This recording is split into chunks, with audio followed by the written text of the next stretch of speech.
Welcome to the Jay Kim Show, Hong Kong's first dedicated podcast on investing in Asia. Join us as we survey the land and discover the greatest companies and most profitable investment opportunities in Asia. If this is your first time listening, thank you for stopping by.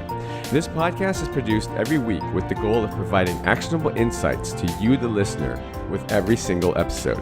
And now, on to the show. This week's show guest is Duncan Turner. Duncan is the general partner at SOSV and the managing director of the HAX Accelerator and HAX China programs in Shenzhen, China.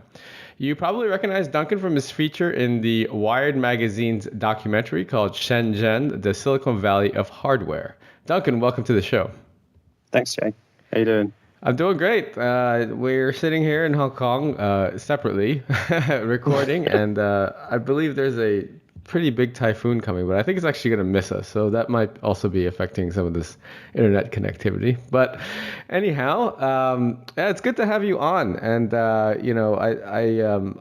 I'm very, very honored to have you on the show because you've done a lot of good things for the ecosystem here and particularly in China. So for our audience that's listening in, maybe you could give a little quick background. You have quite a diverse one, a designer, entrepreneur, startup founder, now running a VC and accelerator. So maybe you could give us a little rundown of your background. Yeah, sure. So, like you say, I originally studied industrial design and engineering in London. And kind of stumbled on China by chance for like a 2-week project, basically helping out when I was kind of consulting for another company.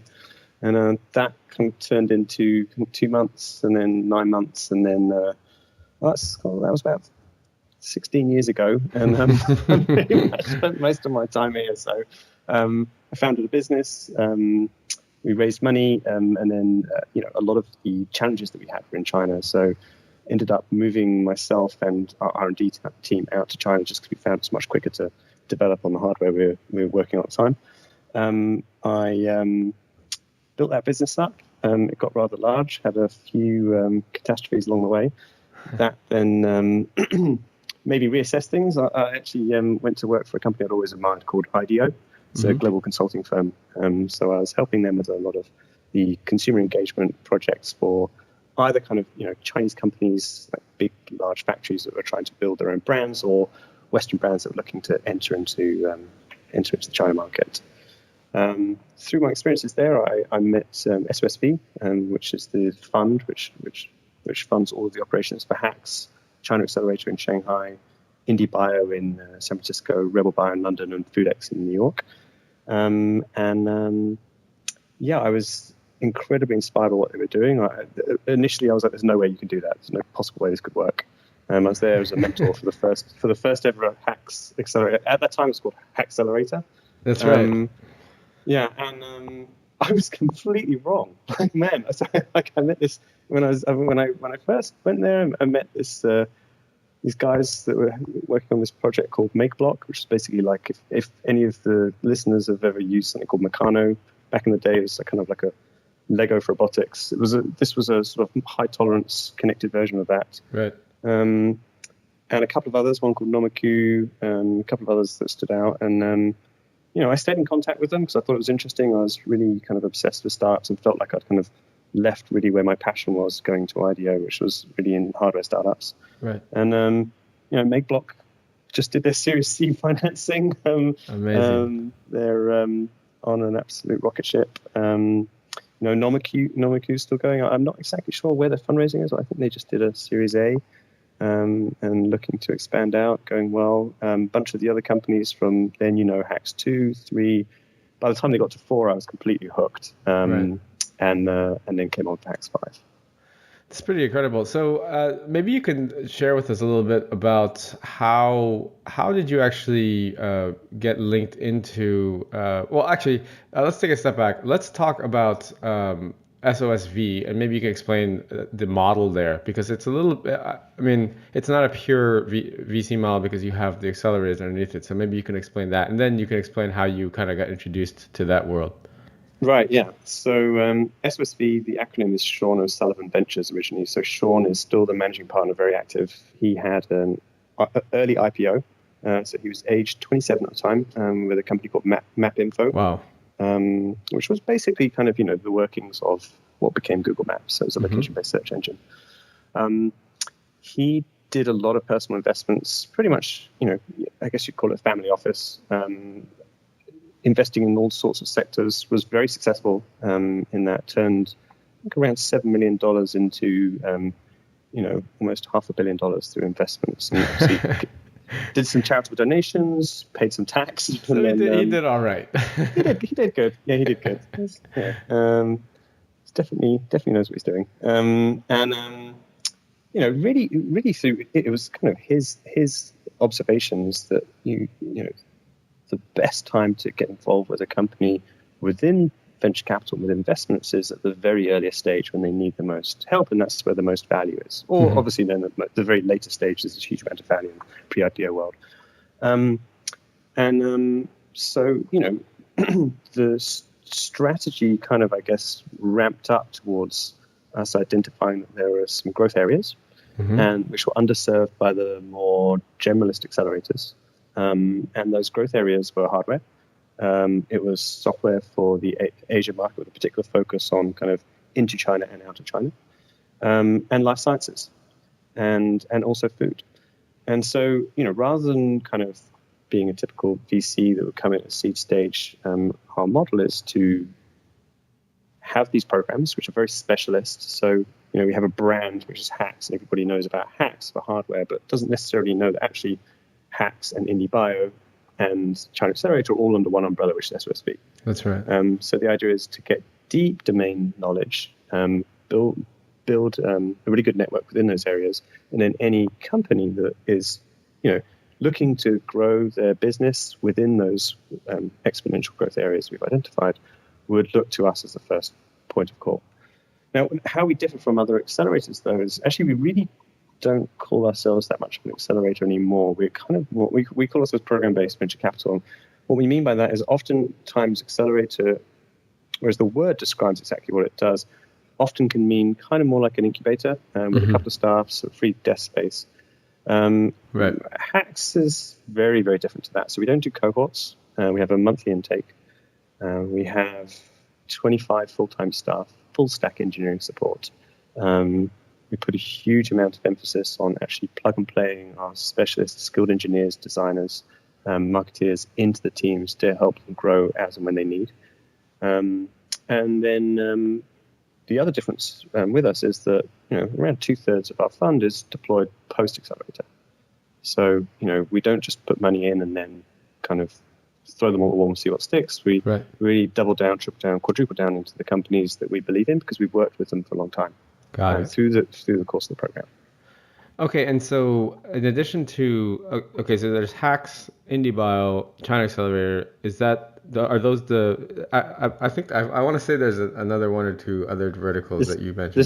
There's three more actually. Yes, there's within the life sciences there's also Rebel Bio, which is in London. Right.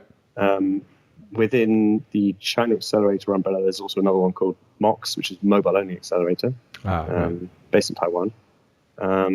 And then there is FoodX, which is in New York, looking at the future of food. That's fantastic. And outside of SOSV, sort of like the umbrella, underneath them there are these very specialized programs. Outside of these six, I guess, verticals, does SOSV invest elsewhere as well, or is it just purely into these six programs? We have done. And it's definitely something that we will look at doing again in the future. But we've, over the past 4 years, we've really concentrated on what's been working super well for us, which has been the programs. Some other investments that we've made on the side, one just got acquired recently by Uber called Jump. That was actually outside of an accelerator because we invested in them just before HAX had started. That would have been a great candidate to go through HAX. Gotcha. Okay. So naturally, I guess now that because your focus is on HAX and it's on hardware, you said that basically it's like rolling classes every month. What Tell us a little bit about the HAX program. Just broad strokes. How does one basically apply? How do you get, what happens once you get accepted and enrolled? What does that all look like for the aspiring hardware entrepreneur? Sure. So we've got these 4 areas that we talk about quite a lot, but honestly, those areas are really meant to kind of cover every single possible hardware startup. If a company doesn't fall into those, then we've probably done a bad job of formulating those 4 areas. But a company comes to us, they're either in the kind of consumer technology space, which is really tough, but we do have some great successes there. They're in the healthcare space, of which there's a lot of competition, or they're in the enterprise and industrial areas. So enterprise industrials to us are just B2B investments. We partition those into 2 areas. Enterprise is more about sensing systems and software-based investments. Industrial is more about robotics and advanced manufacturing technology. That's where there's a lot of room for companies to have a successful entry into HAX. Right. Typical company will apply to us online. However, we get a huge number of applications online. We get a lot of bad applications online as well. So definitely we notice that the companies that really stand out are the ones that somehow use their network to get to us through another means as well. Right. I don't want to give away those. Use your imagination. An angel investor that we've co-invested with, a VC fund that's slightly later stage that regularly invests in our companies that might think they're too early, but then refer us to them. Somebody that I'm personally connected with, or that I've done business with, etc. Well, I feel like with the world is very small and it's getting smaller now, especially with the internet. So if you don't use a little bit of creativity, then it's almost shame on you. I mean, it's a red flag, right? No, seriously, it really is. Yeah. I mean, the art of the pitch is gotten much more easier for anyone on a very base level. So if you can't even get that right, then I feel like someone in your network, you should be able to be 1 or 2 degrees of separation away from knowing someone that is connected somehow to HAX. So, so listeners, please be resourceful, but respectful of the people that you're asking for introductions of as well. It's a fine line to tread. Yeah, absolutely. Okay, and so the application goes through. Let's just walk through the sort of user experience, I guess. So let's say we have a creative, resourceful, opportunistic candidate that somehow gets an in and gets your attention, so they get enrolled into the program. What does that look like? Does it cost money to enroll? How long is the program there? And I know that there's a element of it that is I don't know if you guys still do this, but there was an element that was part-time in the Bay Area as well, right? Yeah. So once you've gone through all the due diligence processes, and there's a couple of red flags within those, which we'll talk about later, then you're into the program. You basically get given on our deal, it's $150,000 in cash plus $100,000 in services that we actually put on for you. So that's 1-for-1 what it costs us to put the program on. Right. It's a 2-stage program.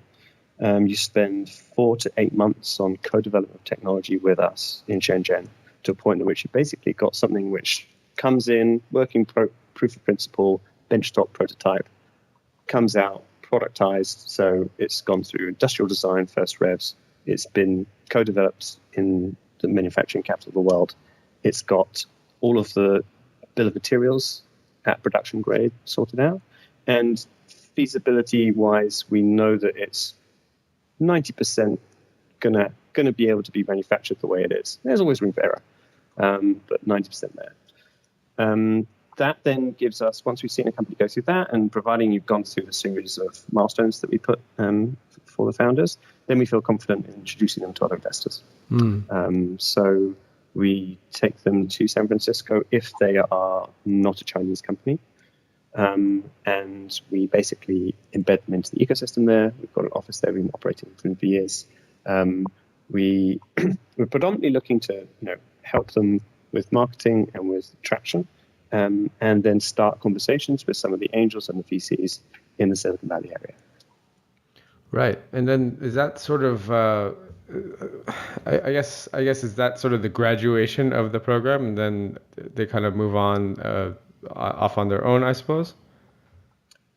Well, they're from then onwards, they're part of the family. So we'll typically then invest in around a third of the companies we'll invest significantly into, and then another half will invest a reasonable amount too.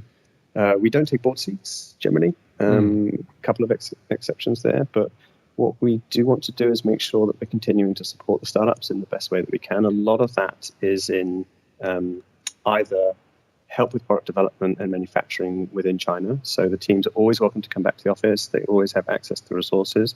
They don't have the full-scale engineering time, but they have enough by that time that they can figure things out on their own. We'll help them hire Chinese staff and generally just set up a presence in Shenzhen. Then also, we've kind of become a bit of a magnet for people looking for innovation, sourcing innovation. So we quite often find that either through our LPs or through our network, we're actually creating opportunities for our startups for continued sales growth. Right. I mean, it's a natural progression when you sort of cultivate this type of this. I mean, you're basically seeding, not like you're sprouting all these startups. So there's going to be both directions. There's going to be good knowledge flow and reverse inquiries for innovation as well. So it makes perfect sense. And also, from the sounds of it, Duncan, I mean, your program is, like you said, you have what was it, 25 full-time employees that really, I mean, you're basically walking into like a full service type of almost like a campus where you basically can go in and productize your idea, so to speak. Totally. And one of the so when you mentioned about sort of investing into these hardware startups, and I think that a lot of investors who haven't actually rolled up the sleeves, and I know I haven't personally, I've never worked at a startup or let alone hardware, but the easier place of the two, I think, to start is usually software tech when you're investing, because conceptually it's quite easy to understand, and also I feel like with hardware, it's like you can't just pivot an idea, right? There's like, once you start, the upfront sort of investment and capex required just to get that to the quote unquote MVP, I feel like is a lot higher of a dollar cost than coding together a software tech startup. So I think it's critical, like you said, that the investment and the actual hands-on mentoring and guidance comes as early as possible to get that proof of concept and that MVP up. Yep, we hope so. I think so too. Yeah, for sure. Yeah, absolutely. Have there been any, out of curiosity, have there been any that have come through that have just been, halfway through the first couple of months, you're just like, I don't know what to do with this company. It's just not working out the way it's supposed to be, and just, it just kind of fizzled out? Or like, how do you deal with that situation where something basically, when you accepted them into the program, obviously you have a very stringent screening process, but some obviously might slip through the cracks maybe once they get in, either the team isn't performing, or maybe just the way the development of the product doesn't work out according to what you envisioned. How do you deal with those types of situations? Yeah, it's a good question. And honestly, there's a spectrum of different answers there, depending on the reasons for things not working out. So the process that we have is basically you come in, and then after 30 days, we've got to know you. And so together we figure out what are your milestones for the next 30 days. And so that's kind of like a social contract between us. It's really kind of showing this is what we think. So the way it typically works is me and G, who's the program director, and a couple of the other core staff will sit down and be like, okay, this is what we think this company should do. And then we put it on the table in front of the company, and then they say, yes, I accept. That's what we think we should do, and we think we can do that. Or they say, no, we don't really want to quite do that, but here's our version of it. Anyway, we come to an agreement, and that agreement is in place so that we can give the right engineering resource or design resource, whatever it is, to help them get there. Because we kind of like group on by engineering and design and manufacturing resources. Right. And then we have to allocate them in different ways. So we allocate all those resources, and then we get to the 60-day mark, and then there's a big presentation. We'll quite often invite some investors within our community just to come in and sit in, more just to give feedback than anything else. For the companies that haven't given us a good reason why they haven't got to their milestones, we give them another 30 days. If they still haven't got there, then we basically tell them, look, we're just not really passionate about investing in this company. You guys, we'll take, we'll come to an arrangement about how much equity we're going to leave you with. You will not be making any extra payments to you until you do X, Y, and Z.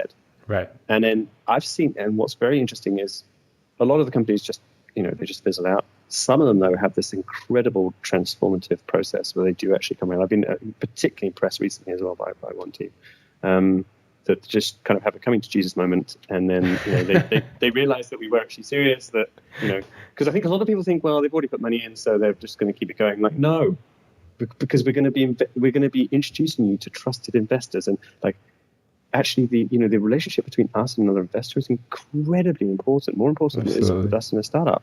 Because if we give investors bad teams, then they're not going to invest in any of our companies anymore. Yeah. And so that's kind of the driving force behind that. And obviously we get things wrong sometimes, but we generally try. Yeah, I mean that's when that's the reputational issue at that point. So yeah. Well, I mean it's good to hear that some startups get the fire lit underneath them and are able to turn it around. Yeah. I'm curious, and I know that's probably running an accelerator. I mean, out of just ballpark, how many companies would you say on average a year go through your program? 36. Wow. Okay. Yeah. So it was 39 last year, I think. Yeah, it'd be around 36 this year, I'm thinking. That's a lot of companies. It's a lot of companies. Yeah.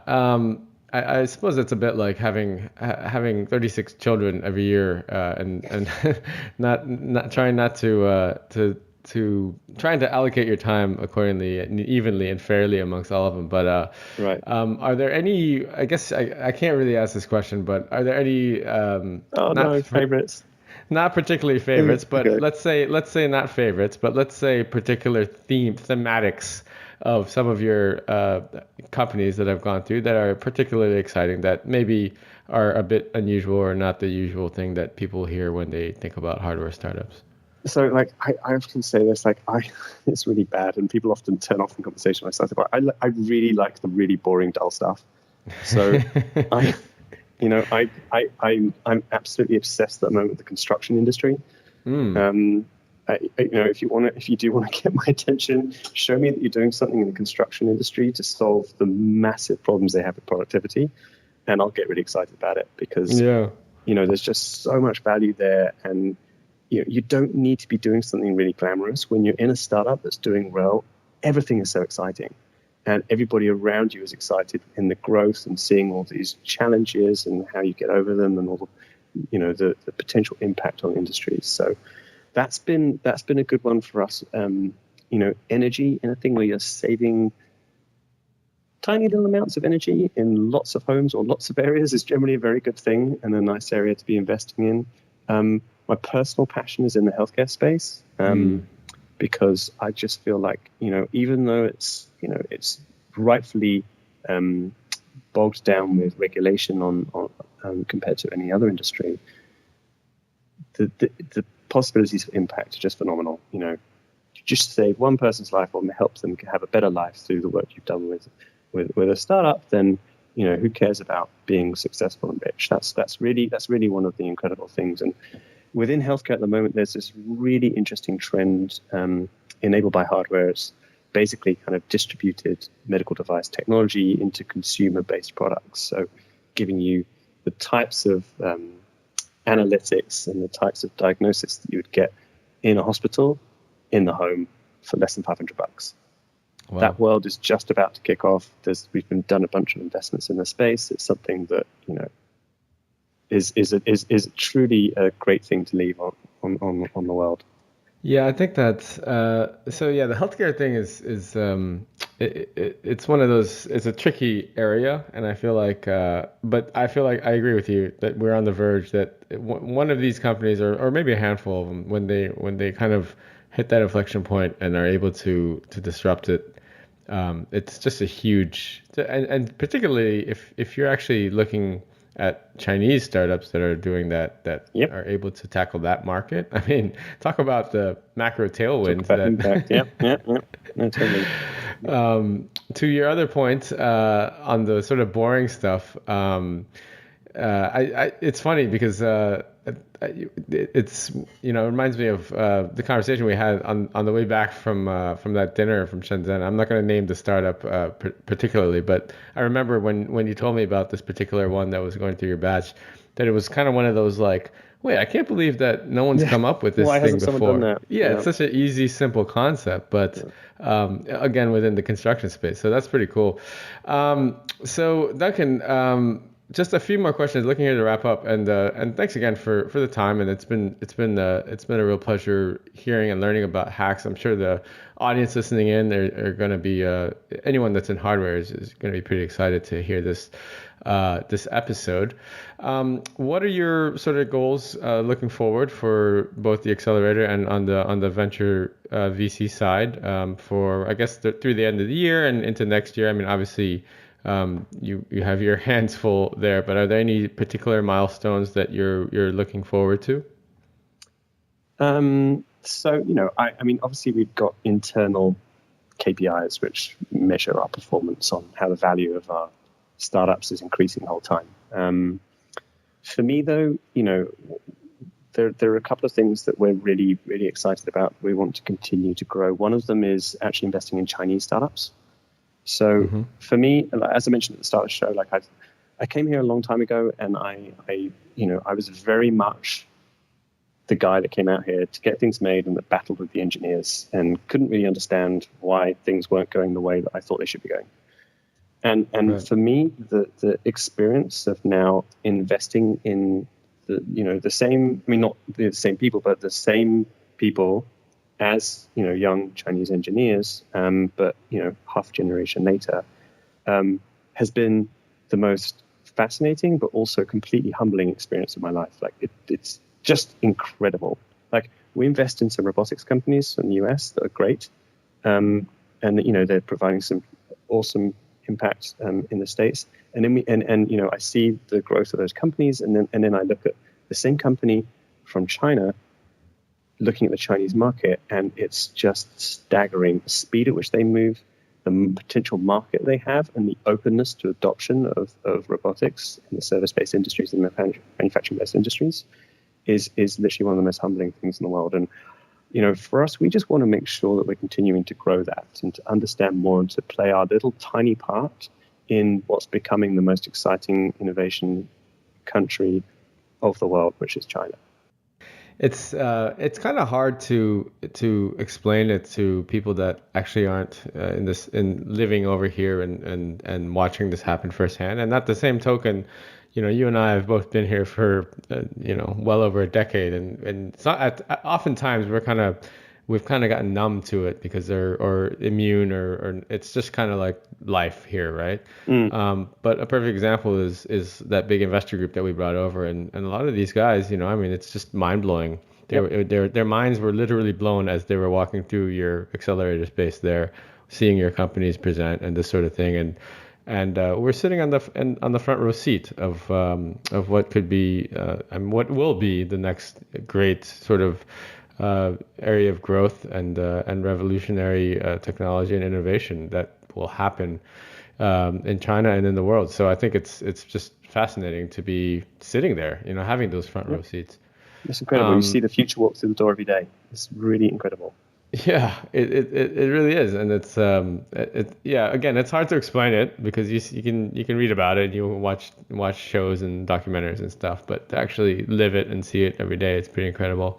Last couple questions, Duncan. Thanks again for your time, and I always like to leave with asking my show guests, particularly ones with entrepreneurial backgrounds or startup backgrounds such as yourself, if there's a piece of entrepreneurial advice that you could give, let's say particularly to say a hardware startup founder, in addition to applying to HAX, of course, and getting some help there. If they want to somehow try to make it and be successful, what's one piece of advice that you could leave our audience with? Okay, it's going to sound weird, but don't think of yourself as a hardware startup. So, so one of the biggest problems that we have in explaining what we do, I mean, we're a hardware program. We do the hardware bit, but we do not invest in companies that are trying to make money from selling hardware. And this is one of the biggest challenges for a lot of inventor type, very talented people that have this great idea and then immediately think about monetizing it by selling it as a product, standalone product, to a customer that they know they have. That can work, and we do a few investments like that, candidly, but 90% of our companies are selling a service, particularly if they're a robot, sell a service, not a robot. They are enabling some software on their hardware, and the hardware is literally just trying to get their software out there. Hardware is difficult to develop, as you were saying earlier, but it's very easy to sell. And recurring revenue from software is fantastic. So if you can if you can enable recurring revenue from software through a simple piece of hardware, that's just a cost of acquisition cost, not a hardware cost. Or go deep into science, like get a scientist on board. We've got a bunch of PhDs in the office, the CTO, the CSO of the company. The CEO is typically kind of this visionary who's got a real problem with the world and wants to change something about it. And then they've found this scientist who can actually unlock some of that problem and solve it with a particular revolutionary bit of research. Best bit of advice I give, though, never, ever, ever do it for the money. You go down that. I know it's a cliche, but like it's so true with hardware. Like if you go down that route, it's not going to work out. You're going to get incredibly upset with the situation you're in because you'll have to persist for years and years and years until you actually make the impact you want to. It's better to be driven by a passion for changing the world in one particular way. Something Sean always said to me, and it's 100% true. I've fallen for that trap myself. Yeah, I mean, I have too, and I think a lot of people do. It's hard. I mean, look, it's one of those things that you hear it, it's a cliche, but it's hard to follow because I mean, money is what makes the world go around, so to speak. But and there's always someone who's made loads of money telling you that. I'm not one of those people. There's always someone. Exactly. Easy for you to say because you got loads of money. But I know, I love that. Don't you love that? It's always the people that are wildly successful in that thing. It's like, okay, cool. I'll say that too when I'm on the other side, right? Yeah, but live by that rule. It seems to work out quite well.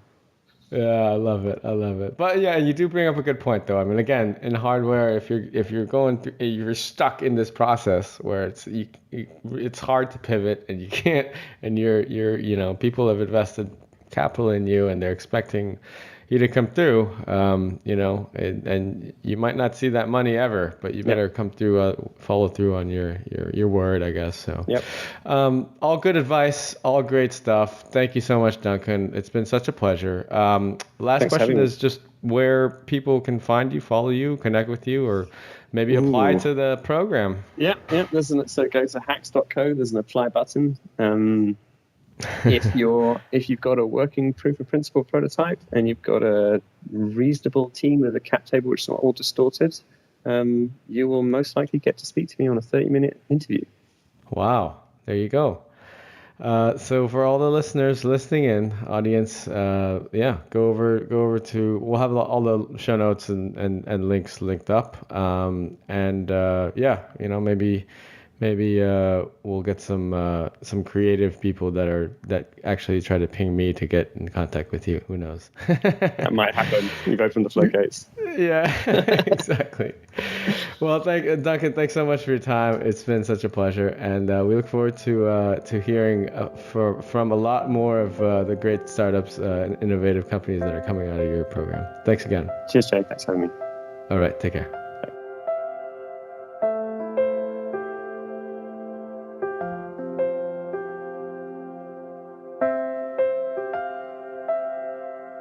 I hope you enjoyed today's episode.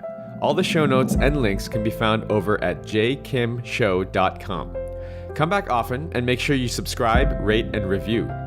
Don't forget to join us next week for another exciting episode of The J. Kim Show.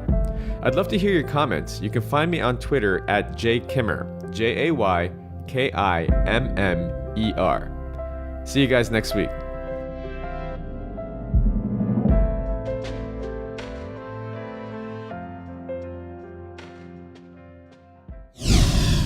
This podcast is brought to you by Hack Your Fitness, the high achiever's guide to getting ripped in under 3 hours a week. If you're anything like me, you're probably working a full-time job or jobs and trying to find time to balance family life, social life, and last but not least, fitness. Look, I get it. I'm a full-time investor and entrepreneur myself, and father of two. So how am I able to stay fit year-round without spending hours and hours in the gym killing myself on the cardio machine? After struggling for the last 15 years trying every workout and diet under the sun, I finally designed a system that allows me to achieve and maintain single-digit body fat for life in under 3 hours a week. Cardio not required. Head on over to hackyour.fitness and download my free 13-page guide that teaches you the simple science behind efficient fitness and smart nutrition and gives you everything you need to know to finally take control of your life. That's hackyour.fitness.